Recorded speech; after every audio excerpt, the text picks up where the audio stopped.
Bismillahirrahmanirrahim. Assalamualaikum Bapak. Ya, waalaikumsalam.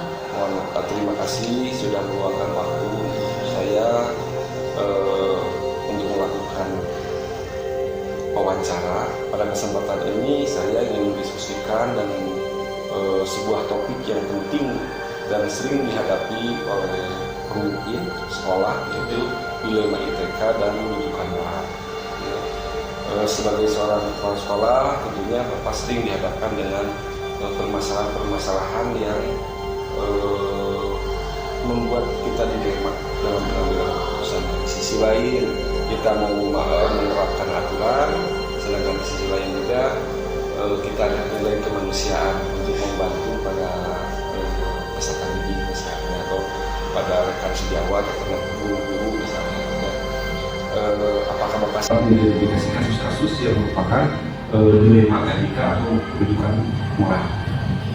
Jadi ada hubungannya dengan etika dan moral, ya. Berarti hubungannya ini dengan siswa, kendala Bisa dengan siswa, bisa dengan guru, juga dimana harus menerapkan aturan, tapi di sisi lain kita juga ada nilai-nilai yang harus betul. Ini mungkin khusus di lingkungan sekolah, di sekolah baik guru maupun siswa bagaimana yang mungkin akan saya coba jawab bagaimana yang Bapak tadi tanyakan.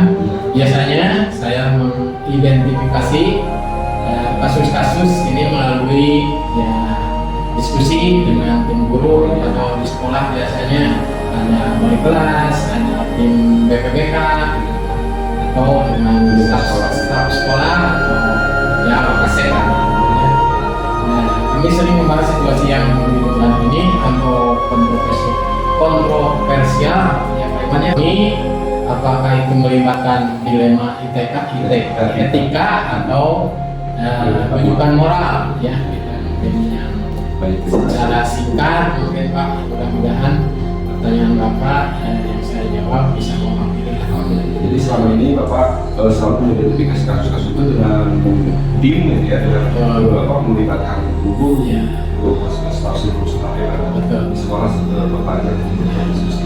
Ya, terima kasih Pak. Yang kedua, selama ini bagaimana Bapak menjalankan pengambilan keputusan di sekolah Bapak, terutama untuk kasus-kasus di mana ada dua kepemimpinan yang sama-sama benar atau sama-sama mengandung nilai kebaikan? Untuk masalah ini, sama lah. Saya juga bukan kekuasaan itu sebagai pemimpin tidak mutlak harus mengambil keputusan, sama harus diskusi dengan rekan kerja, dengan wakil-wakil saya, guru yang langsung berhubungan dengan siswa juga dilakukan. Kemudian saya juga mencoba melihat situasi dari berbagai sudut perspektif dan mencari solusi bagaimana yang paling adil untuk diambil keputusan dari pihak sekolah kasus yang Bapak tadi sampaikan. Intinya dalam Bapak menjelaskan dalam pengambilan keputusan ini tidak diserahkan, tidak diputuskan sendiri. Harus ada diskusi ya lembaga sekolah, khususnya para guru dan Terima kasih Bapak. Nah, yang ketiga ini langkah-langkah atau prosedur seperti apa yang bisa Bapak lakukan selama ini untuk itu? yang pernah dan saya lakukan.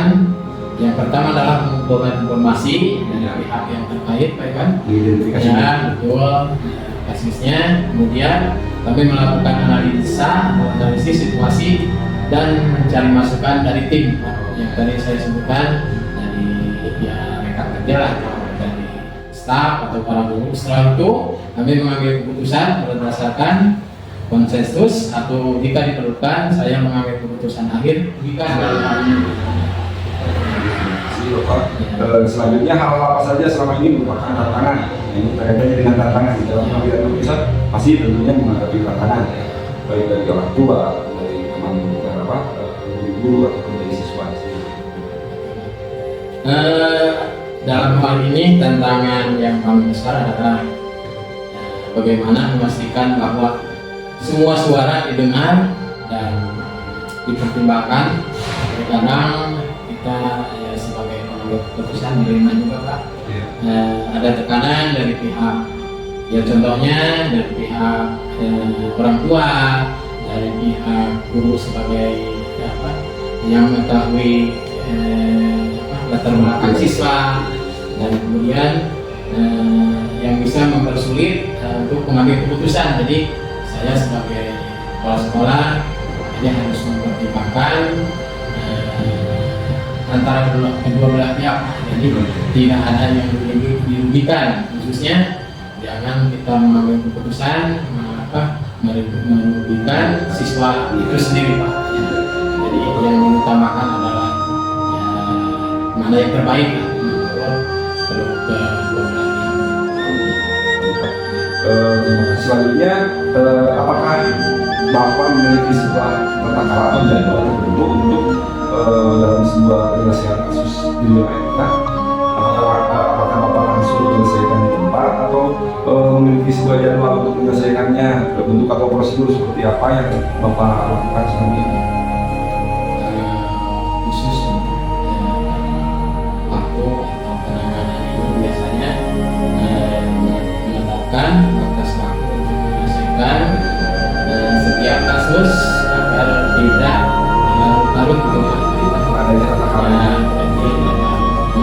Namun jika kasusnya sangat besar, saya akan berusaha agar menyelesaikannya secepat mungkin supaya tidak ada dampaknya atau imbasnya Pak. Karena kalau kasus tidak selesai diselesaikan, kemungkinan kasusnya akan lebih sulit lah atau lebih susah diselesaikan.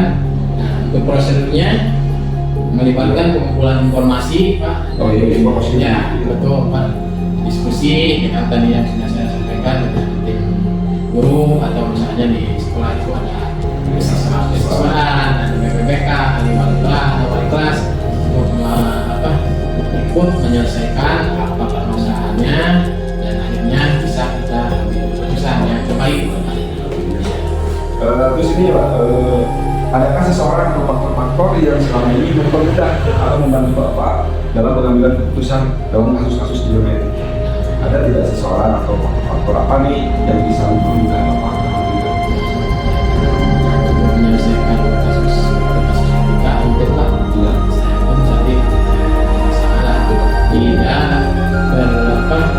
berdasarkan mengambil keputusan itu secara peperangan atau sebagai kepala sekolah, tidak bisa mengambil keputusan sebelum kita berdiskusi atau menanyakan atau kerjasama dengan para guru atau staf di sekolah untuk memberikan keputusan ya. Dan mungkin keputusan itu kan kita tadi kata saya ada berbagai sumber lah, itu kita perlu berdiskusi dengan guru dan staf-staf mengambil keputusan sehingga keputusan itu sekali lagi tidak merugikan salah satu pihak ya. Baik, terima kasih Bapak atas jawaban-jawabannya sangat bermanfaat sekali untuk saya. Jadi kalau boleh saya tarik kesimpulannya di sini ya, saya semakin belajar bahwa transparansi, komunikasi yang efektif, dan keterlibatan semua pihak yang terlibat sangat penting dalam pengambilan keputusan dilema etika di sini ya. Saya juga menyadari bahwa semua keputusan akan memuaskan semua pihak itu hal yang sulit ya. Jadi itulah yang Bapak jawaban dari Bapak tadi ya, intinya adalah transparan ya. Harus transparan dengan semua pihak. Iya.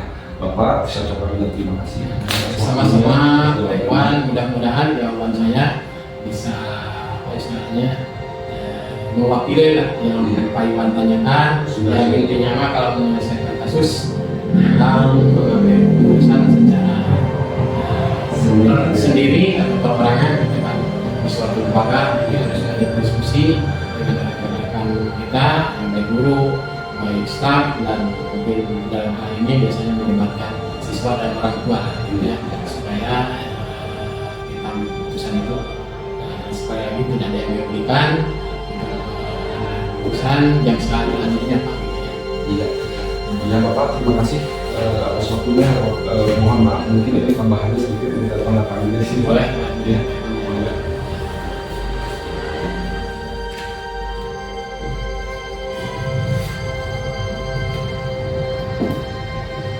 Ya, Bisa semuanya.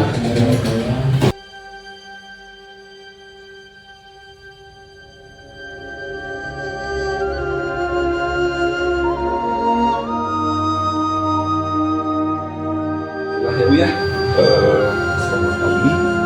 Terima kasih sudah meluangkan waktu mendengarkan wawancara pada kesempatan ini. Saya ingin mendiskusikan sebuah topik yang dihadapi oleh para pemimpin sekolah tentunya, di mana di bidang etika dan pendidikan moral. Sebagai kepala sekolah, ibu tentu sering dihadapkan pada permasalahan-permasalahan yang menyangkut dengan etika. Itu misalnya ya, kami berhasil teruskan selama ini ya, bagaimana ibu dapat mengidentifikasi kasus-kasus yang merupakan dilema etika atau rujukan moral. Baru nanti seandainya anak itu etika kurang, nah itu bimbingan dari orang tuanya yang kurang juga, lingkungan rumah, lingkungan sekitar, barulah masuk ke lingkungan sekolah. Gitu. Ya, jadi dalam pengambilan keputusannya tentunya melibatkan berapa itu ya, Iya. survei dulu lah. Ya harus survei. Terus jadi tidak langsung tak bahwa anak ini Salah. gini identifikasinya gini, Oh, belum iya. tentu dari beberapa arah. Terus ya selama ini bagaimana ibu menjelaskan pengambilan keputusan di sekolah, terutama untuk kasus-kasus di mana ada dua kepentingan yang sama-sama benar atau sama-sama mengandung nilai kebaikan. Jadi dulu sasaran. Dipelajari, tetap dipelajari sasarannya itu. Kita tidak bisa langsung tak harus begini mengikuti kita mengikuti aturan sekolah, tidak bisa. Tapi harus dipelajari dulu dari anak itu, dari siswa itu. Terus dengan bijaknya, kebijakan itu yaitu memperlihatkan bahwa cara kerja kita ke sasaran itu tidak memaksa, kan? Nah, tidak memaksa. Kita bisa mencontohkan dengan cara berbicara kita, benar?